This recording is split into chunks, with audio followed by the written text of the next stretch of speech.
Are you ready to go beyond, Blake? Boldly. Boldly. Well, do you want me to start, or do you want to go ahead and start with this one? Please go ahead. Well, I liked Star Trek Beyond. Um, to me, I think it's a solid movie, but it really just feels like another one-off. I feel like I'm just tuning in to a episode of Star Trek. I feel like it's just like a throwaway kind of episode where there's some interesting characters and plot going on, but it's not like in the grander scheme of things. It's not that important what's going on. Uh, I I I feel like they've had this issue for a while. Like Into Darkness was the same thing. It felt like a throwaway story, and I guess my main complaint would be the villains. Like the villain to me in Star Trek, or the antagonist, they were a threat, but I don't know, they don't have the same gravity or the same kind of, they're not as, to me, they don't feel as threatening as the villains from the first one, Star Trek in 2009. You know what I mean? Like I felt like that was a huge threat to the characters, and in Star Trek Beyond, these characters to me just don't. They're threatening, but they just don't feel like they could take out the Captain Kirk and all of them. You know that Captain Kirk and all of them are going to survive. I felt like I had turned on the TV and watched an episode of Star Trek like in the middle of its season, and this was just one of the runoff episodes. But besides that, I would still recommend seeing it. It was a good movie, it was a solid movie. I would No, I'd probably give it, use my proprietary system. I would give it four, no, three flakes and a kernel that's almost about to pop out of seven. that 3.5 or Three and a three half, point. yeah, yeah, three and a half flakes.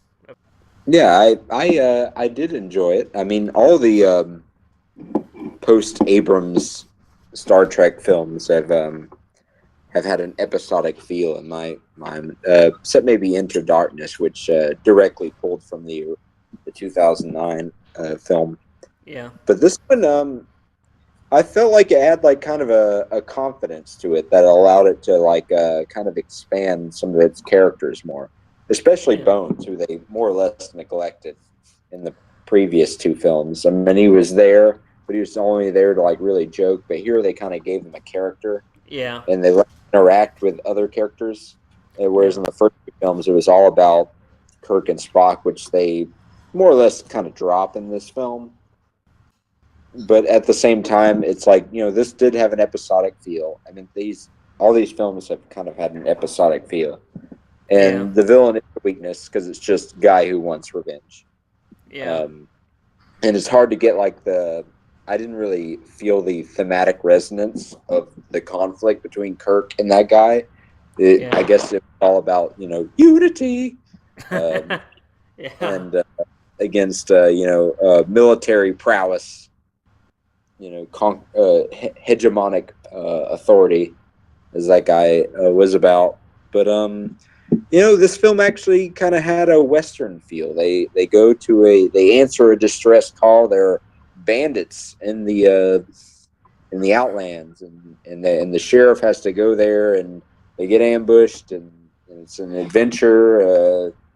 And they discover older settlements, and they have yeah, to forestall and prevent an attack from these these people living in the outside of the law. yeah. And the big moment I would say with this film would be, or the big, I guess, threat is they lose the Enterprise. Yeah, almost immediately. Yeah, You know, which shocked me. I was like, I would figure they would have saved that for the, the middle. yeah, and Justin Lin really showed his Fast and the Furious. Well, he didn't direct the Fast and the Furious, Fast and Furious chops Yeah, in in those sequences, because it's all about things moving fast. yeah. And I knew they were going to work that. When they find that other ship and it's like a motorcycle, and I'm like, yeah, he's going to be riding around. Yeah, that one pushed it a bit for me, seeing that motorcycle. I was like, come on, Yeah. motorcycle.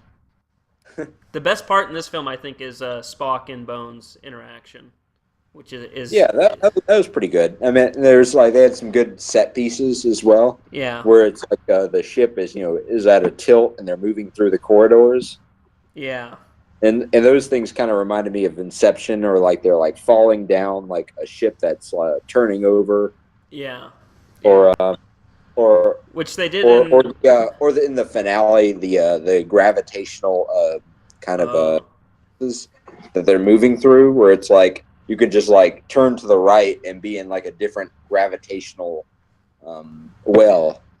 yeah. And it feels like. Is it just me, or was yeah? Kirk was kind of going through like it almost felt like midlife crisis, or he got tired of being on that ship.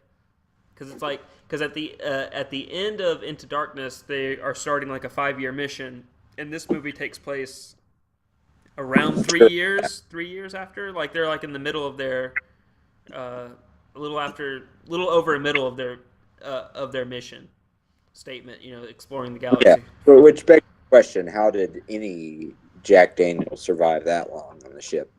Yeah, yeah, I forgot about that scene. Yeah, where he stole it from Yeah, that's a good scene. Early on, to get yeah. those two characters, together. And to talk. Yeah, it was. And Caring you're right. about. This was Bones's kind of because he's always kind of been on the sideline, and of course in the original show it was they were kind It of was a the trilogy back then. what now? There was a trilogy, between Kirk, Spock, and Bones. Yeah, Played off each other. yeah. Where Bones was always over emotional, Spock wasn't emotional, and Kirk was kind of the middle ground. He had emotion, but also would be logical as well. That's how I personally felt about their dynamic. He was kind of Kirk was the bridge between them. This is a movie that I felt was written backward from a music cue, which they played flawlessly. I don't know if it's flawlessly, but it was a hell of a lot of fun. From the Beastie Boys "Sabotage," which appeared in the Oh trailer, yeah. and was also used in the 2009 Star Trek.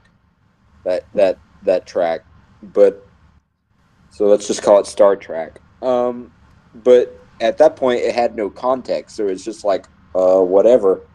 This is fine, I guess. So, there were clear things that set that up, and the payoff was just really big for me. Like I was just like, I watched at a drive-in, and I was just laughing into the air, especially when they expanded the scope of it, and like the Yorktown space station started broadcasting it. Yeah. Like it was like some kind of weapon. It's like, what is going on? But some of that was kind of some of the payoff of that was kind of shaved off when you realize that these people were humans too. So it's like, well, they have heard that before, right? Yeah. And I felt like when you think about that in the context of the story, that like the villains were also humans. It's like, well, why do they have their own language? Why is it they can't deal with human stuff? It's like they've humans before. It's like why? Like why? It's just a big question. Why couldn't they find J-Lo's base? They knew where that ship crashed. Certainly, Chekhov is now the actor behind Chekhov is now dead, Oh. which kind of added a bit of poignancy, maybe unintentional at the time. But when they said when they repeated the toast from I forget what it was. It was from a previous Star Trek reference, where they toast to absent friends at the very end. Oh. And, yeah, and like Anton Yelchin, the actor who plays Chekhov, within the past month or two, died in a freak auto accident, and at the age of 27, I think, and he's just dead. And he was like center frame, and I was like, holy shit. Oh my goodness. Holy crap. This is like damn. Hosting his own death. Yeah. Gee, do you think they'll recast him or just kind of? No, they will. I think they've made a definitive statement about that, regarding that. But I don't think they'll be recasting him. Anton Yelchin had I think he had a career ahead of him. He was in some good stuff. I think Yeah. some big time directors really took notice of him. I mean, he was in 2013, 2014's Only Lovers Left Alive, directed by Jim Jarmusch. He was there as a supporting character, and he fielded the latest Jeremy Saulnier sort of thriller as a siege film that came out this year, Green Room, and he was quite good in that. How many flakes do you give Star Trek? I give it 5 1/4 flakes. Five and a quarter. So would definitely watch it. It's one of those kernels that you'll eat because just ear of its bloom has come out of the kernel. Like I do feel that it's on the right track. Like that's the one thing I can say about You mean Trek? Trek. It's on the right track. Beyond, I think, helped. Like Into Darkness was kind of like a dip, but I feel like Beyond is kind of like a reassurance, going, "Hey, that was just a, we know that wasn't too great of a story we told, but we're letting you know that we're back on track here." Which I didn't mind Into Darkness's story either, but it just kind of felt very one off and felt like just like it. I think I've told you this. It felt like the episode from the original Star Trek show. Here's Khan. Now we're gonna freeze him, and we'll bring him back when we feel like making another movie with Benedict Cumberbatch. Did Khan plan on us firing his people as torpedoes? That kind of thing. Yeah, it's just kind of like, yeah, I just. I mean, that's like I think there's like just a light year in script differences between like the first two Star Trek films since 2009 and this one. Yeah. And well, didn't Simon Pegg helped? It was Simon Pegg and another guy. I think his name was Doug Jung.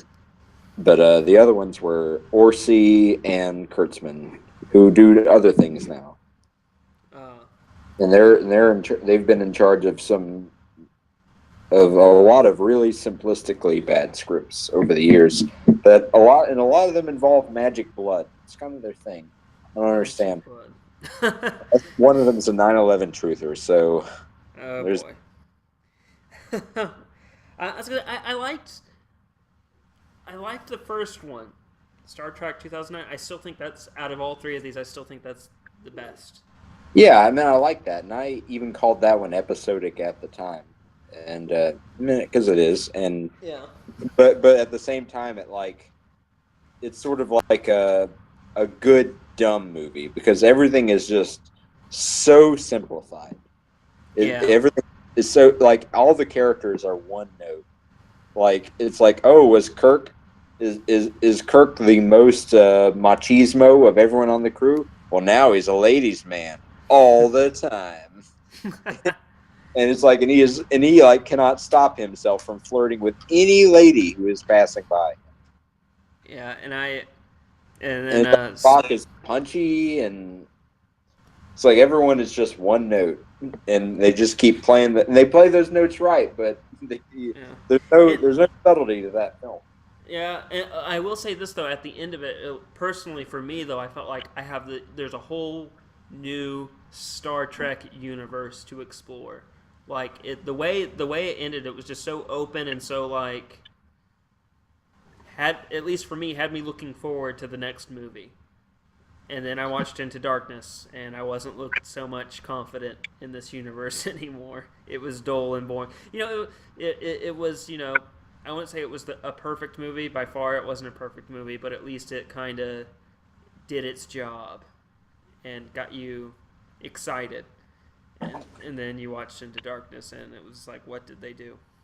Yeah, I mean, and even with like kind of bad audio, watching it in a drive-in and like lightning flashes and wind, I liked it. Since Into Darkness, at least, and you could probably the original Star Trek too. Spock and I cannot pronounce her name ever. I'm terrible at it. Starts with a U. Uhura? Yeah.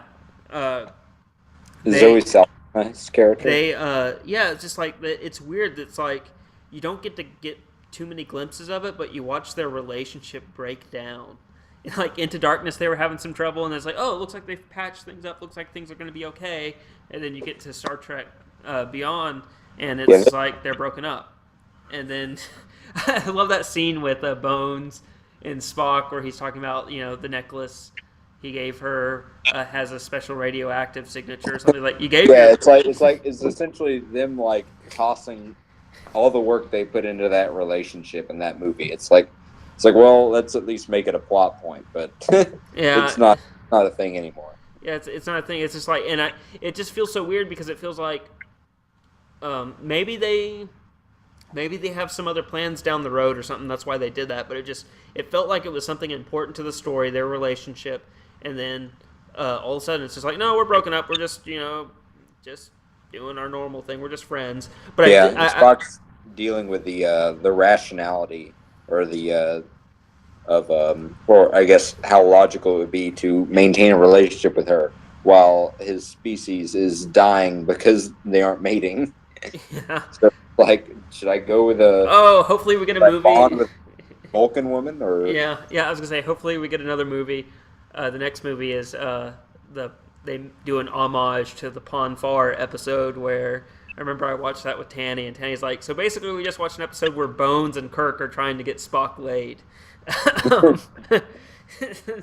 So maybe we'll get a movie where they're trying to do that. Let's get Spock laid. But no, I still love that scene though, where it's like, wait a minute, you gave your girlfriend radioactive jewelry? And he's like, no, it's you can track it. And he's like, so wait a minute, you put a tracker on your girlfriend?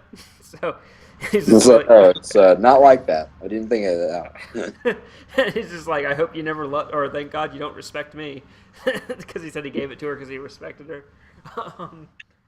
Hey guys, 2-Bit here.